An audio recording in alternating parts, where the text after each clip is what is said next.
Zee TV news. जनपद सिद्धार्थनगर के collectorate पर सहारा इंडिया परिवार के अभिकर्ताओं ने एक दिवसीय धरना प्रदर्शन कर राष्ट्रपति संबोधित जिला अधिकारी को ज्ञापन सौंपा है। सौंपे गए ज्ञापन में राष्ट्रपति से अपेक्षा सहित दर्द सुनाया और कहा, दुनिया के जब सारे दरवाजे बंद हो जाते हैं तब आपके दरवाजे पर शरण मिलता है और न्याय की उम्मीद आप पर टिक जाती है। अधिकर्ताओं ने कहा, सहारा इंडिया ग्रुप के चेयरमैन और कंपनी की नीतियों व कार्यप्रणाली से बुरी तरह से हम त्रस्त हो गए और जीवन यापन करना मुश्किल हो गया। आपसे अपेक्षा है हम सभी के दर्द को देखते हुए स्वयं हस्तक्षेप कर भुगतान करवाने में मदद करें।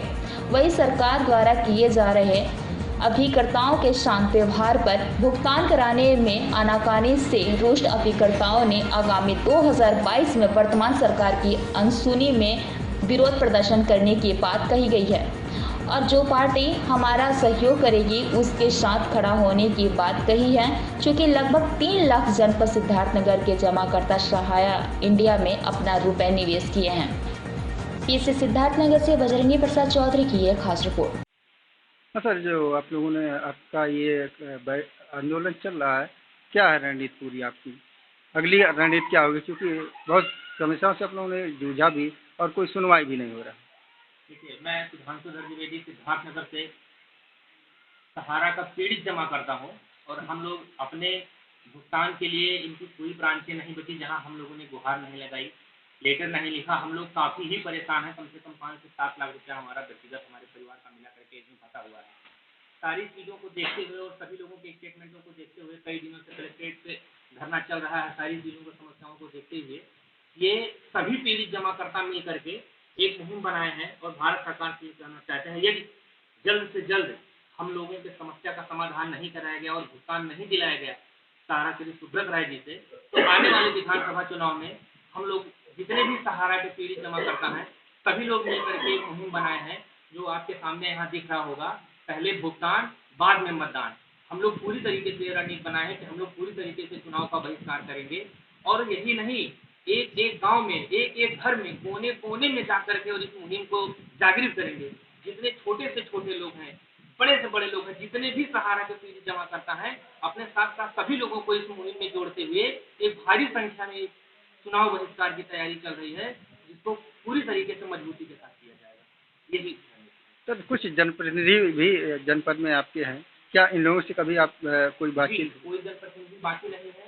हम लोग माननीय सांसद जी के यहाँ भी गए थे और ज्ञापन जी के माध्यम से जिलाधिकारी महोदय को और ऊपर भी जाता रहा है और पोर्टल के माध्यम से, जन सुनवाई पोर्टल के माध्यम से हम लोगों की शिकायतें भी हो रही है। सीधे तौर पर डायरेक्ट शासन द्वारा ये कह करके क्लोज कर दिया जाता है कि इसकी जिम्मेदारी भारत सरकार की नहीं है।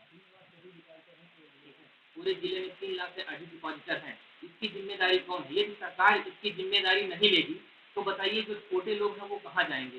वो तो पूरी तरीके से अपना लाइव पूंजी जो भी इकट्ठा करके सहारा को दिए जाए पूरी तरीके से बर्बाद है। लोगों की बच्चों की पढ़ाई नहीं हो पा रही है, लोगों को दवा नहीं उपलब्ध हो पा रहा है, लेकिन आज हर किसी तरीके से मजबूर है। हम अपने ही यहाँ के लोगों की स्थिति बताते हैं। कम से कम 10 लोग हमारे यहाँ ऐसे हैं कि जिनका पैसा सहारा में पूर्ण होने के बावजूद नहीं मिला। उन्होंने अपना, किसी ने खेत गिरवी रख दिया, किसी ने सोना गिरवी रख दिया, कि मैं प्रशिक्षण हूँ इस चीज़ का। इसी चीज़ों को, समस्याओं का समाधान देखने के लिए मैं स्वयं सहारा का पीड़ित जमा करता, यूँ जितने भी सहारा के पीड़ित जमा करता है सबको इस मुहिम में जोड़ने के लिए अपील करता हूँ। और अगर समस्या का समाधान सरकार द्वारा जल्द से जल्द नहीं तय कराया गया तो आने वाले विधानसभा चुनाव में पूर्णतः जितने भी सहारा के पीड़ित जमा करता है सबको इस मुहिम में जोड़ते हुए पूर्णतः चुनाव का बहिष्कार किया जाएगा। धन्यवाद। सर, आप लोगों ने आज प्रदर्शन किया है कलेक्ट्रेट पर, क्या है आप लोगों की मांगे और किसको संबोधित आपने ज्ञापन सौंपा है? हम लोगों ने महामहिम राष्ट्रपति महोदय को अपना ज्ञापन सौंपा है। जिलाधिकारी महोदय सिद्धार्थनगर, हम लोग विगत 1 साल से कोई चौखट बाकी नहीं छोड़े हैं, प्रशासनिक या राजनैतिक, जहाँ हम लोगों ने अपनी बात को रखा ना हो। लेकिन मिस्टर सुब्रत राय सहारा का नाम सुनने के बाद कोई व्यक्ति हम लोगों की मदद करने को तैयार नहीं है। और बांसी, बिलौहा, पथरा और नौगढ़ चारों ब्रांचों का मिला के लगभग 25,000 से अधिक जमाकर्ताओं का 24 करोड़ से अधिक रुपया है। लोग दर दर भटक रहे हैं। यहाँ तक कि हम लोगों ने 22 जून को महामहिम राष्ट्रपति महोदय के नाम से ज्ञापन दिए थे कि यदि आपसे भी इसका निस्तारण संभव ना हो तो हम लोगों को जीवन लीला समाप्त करने की अनुमति दी जाए। किंतु वहाँ से 1 हफ्ते बाद क्लोज करके यह आ गया कि जिन्होंने सहारा इंडिया को पैसा इकट्ठा करने का लाइसेंस दिया है केंद्रीय रजिस्ट्रार नई दिल्ली कृषि मंत्रालय, उन्होंने यह लिखकर क्लोज कर दिया कि भुगतान दिलाने की गारंटी भारत सरकार नहीं लेती है। तब से हम और हमारे जमाकर्ता बहुत ही परेशान हैं, लेकिन हम लोगों को कोई लेने वाला नहीं है। हम लोगों ने इस तरह से जो लॉकडाउन के दौरान ही इस तरह से 34 डेस्क बनवा करके हम लोग पूरे जिले में पागलों की तरह से भटक रहे हैं। हम लोगों का कोई निराकरण शासन प्रशासन सरकार की तरफ से नहीं हुआ। तो अगर आप लोगों की सरकार ने नहीं सुनती है, क्योंकि जैसा आपने कहा कि सरकार के पास कोई गाइडलाइन है भुगतान कराने का, अगर सरकार भी आपका साथ नहीं देती तो आप लोग क्या करेंगे? हम लोगों को उसमें सरकार से यह एतराज है कि हम जैसे एक विधिक प्रक्रिया है कि अगर कोई व्यक्ति अपराध करता है तो उसका FIR लिखा जाता है जी। हम लोगों ने धरना दिया माननीय जिलाधिकारी महोदय के यहाँ, हम लोगों का FIR लिखा गया बांसी बिलौहा नौगढ़ पथरा चारों ब्रांचों का। जिलाधिकारी महोदय ने कहा कहाँ लिखा दिया, हम लोगों ने कहा 4 जगह के बजाय 1 जगह सिद्धार्थनगर थाने में। 3.5 महीना हो गया, लेकिन एक विधिक प्रक्रिया है कि जब मुकदमा लिखा जाता है तो उसकी चार्जशीट न्यायालय को भेजी जाती है, जिसमें न तो आज तक गिरफ्तारी हुई और न चार्जशीट भेजी गई। बेलौहा में 9 महीना हो गया मुकदमा लिखे, लेकिन ना तो आज तक गिरफ्तारी हुई और ना ही न्यायालय में चार्जशीट भेजा जा रहा है। बिना चार्जशीट के माननीय न्यायालय भी हमारी कोई मदद करने में सक्षम नहीं हो रहे हैं। क्या जिला अधिकारी से आप लोगों की मुखातिब हो पाई? हम लोग मुखातिब हुए थे तो उन्होंने फोन करके और उस ज्ञापन के आधार पर हम लोगों का FIR दर्ज करा दिया था 3.5 महीना पहले। बीच में हम लोग 1-2 बार मिले तो उन्होंने कहा ठीक है देख रहे हैं, लेकिन आश्वासन के बाद उसमें कोई कार्रवाई हुई नहीं। हम लोग जो है फिर उस दिन ज्ञापन देते समय कहे हैं कि अगर मान लिया हम लोगों का समाधान नहीं होता है तो 20 तारीख को हम लोग आमरण अनशन पर बैठने को बाध्य हैं।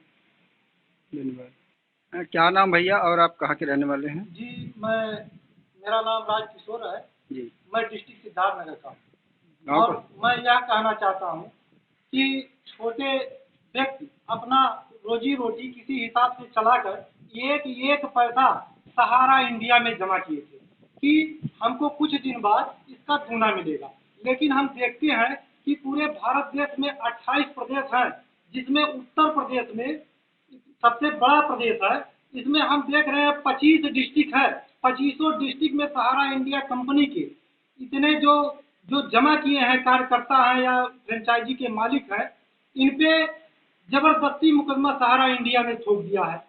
अब जिसका जो पैसा जमा किए हैं वो पैसा इनसे मांग रहे हैं, अब ये बेचारे कहाँ जाएं? इसलिए हम सादर निवेदन करेंगे प्राइम मिनिस्टर से, चीफ मिनिस्टर से एवं डिस्ट्रिक्ट के अपने डिस्ट्रिक्ट या प्रदेश लेवल के जितने भी अधिकारीगण हैं सभी से निवेदन करेंगे कि सहारा इंडिया का एक कार्यकर्ता का पैसा सुब्रताश्री सहारा सुब्रताय से एक पैसा निवेदन करेंगे भारत सरकार से एक पैसा सभी का पेमेंट कराया जाए, क्योंकि लोग बहुत परेशान है। इस कोरोना काल में इतनी आफत आ गई है, ऊपर से उनकी आर्थिक स्थिति इतना खराब हो गया है, GDP इतना नीचे चला गया है जिसका कोई हिसाब नहीं।